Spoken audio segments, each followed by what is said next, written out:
Operation ಕಮಲಕ್ಕೆ ಒಳಗಾದ್ರ Congress ಅತೃಪ್ತ ಶಾಸಕರು. ಇದು ಸಂಬಂಧಪಟ್ಟಂತೆ ಬ್ರೇಕಿಂಗ್ ನ್ಯೂಸ್ ಬರ್ತಿದೆ.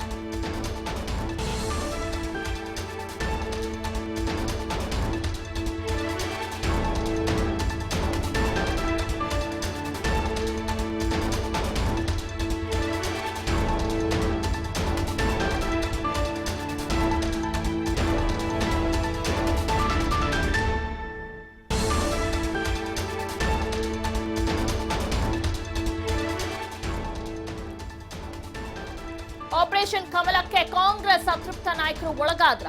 ನಾಯಕರ ದೂರವಾಣಿ ಕರೆಯನ್ನು ಅತೃಪ್ತರು ಸ್ವೀಕರಿಸುತ್ತಿಲ್ಲ. ನಿರಂತರವಾಗಿ ಕಾಲ್ ಮಾಡಿದ್ರು ಕೈಗೆ ಅತೃಪ್ತ ಶಾಸಕರು ಸಿಗುತ್ತಿಲ್ಲ. ಬೆಂಗಳೂರಿಗೆ ಬಂದರೂ ಕೂಡ ಅತೃಪ್ತ ಶಾಸಕರು ಕರೆಯನ್ನ ಸ್ವೀಕರಿಸುತ್ತಿಲ್ಲ. ತೀವ್ರ ಕುತೂಹಲ ಶಾಸಕರ ನಡೆ.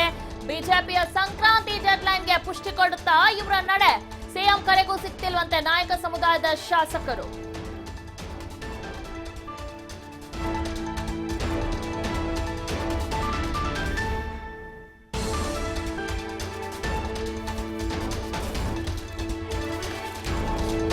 ಆಪರೇಷನ್ ಕಮಲಕ್ಕೆ ಒಳಗಾದ್ರ ಕಾಂಗ್ರೆಸ್ ಅತೃಪ್ತ ಶಾಸಕರು. ನಾಯಕರ ದೂರವಾಣಿ ಕರೆಯನ್ನು ಅತೃಪ್ತರು ಸ್ವೀಕರಿಸುತ್ತಿಲ್ಲ ಅಂತೆ.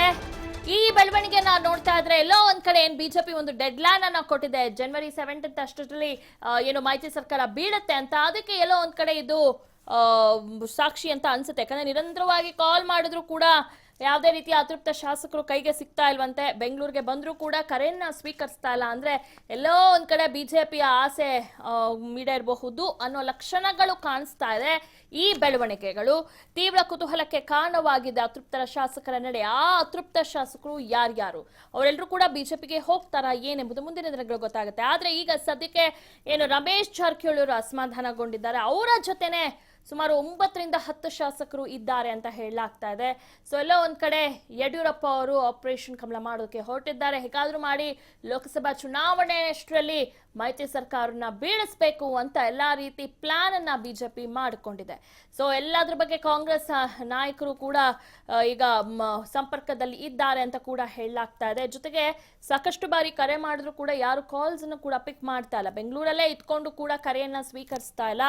ಜೊತೆಗೆ ಬಿಜೆಪಿಯ ಸಂಕ್ರಾಂತಿಗೆ ಡೆಡ್ಲೈನ್ಗೆ ಇವರ ನಡೆ ಪುಷ್ಟಿ ಕೊಡುತ್ತಾ ಅಂತ. ಸಿಎಂ ಕರೆಗೂ ಯಾವ ನಾಯಕ ಸಮುದಾಯದ ಶಾಸಕರು ಕೂಡ ಸಿಗ್ತಾ ಇಲ್ವಂತೆ. ಎಷ್ಟೇ ಸಂಪರ್ಕ ಮಾಡಿದ್ರೂ ಕೂಡ ಅವರ ಕರೆಯನ್ನ ಸ್ವೀಕರಿಸ್ತಾ ಇಲ್ವಂತೆ. ಸೊ ಹೀಗಾಗಿ ಮುಂದೆ ರಾಜಕೀಯ ಬೆಳವಣಿಗೆಗಳು ಆಗಬಹುದು. ಮೈತ್ರಿ ಸರ್ಕಾರ ಉಳಿಯುತ್ತಾ ಅಥವಾ ಉರುಳುತ್ತಾ? ಯಾಕಂದ್ರೆ ಈ ಜನವರಿ 17 ಡೆಡ್ಲೈನ್ ಅನ್ನ ಕೊಟ್ಟಿದೆ ಬಿಜೆಪಿ. ಸೊ ಆ ಜನವರಿ 17 ಒಳಗಡೆ ಏನೆಲ್ಲ ಆಗಬಹುದು ಬೆಳವಣಿಗೆಗಳು ಅನ್ನೋದನ್ನ ನಾವು ಬಹುಶಃ ಪ್ರತಿನಿತ್ಯ ರಾಜಕೀಯ ಒಂದು ಡೆವಲಪ್ಮೆಂಟ್ ಅಲ್ಲಿ ಗೊತ್ತಾಗತ್ತೆ.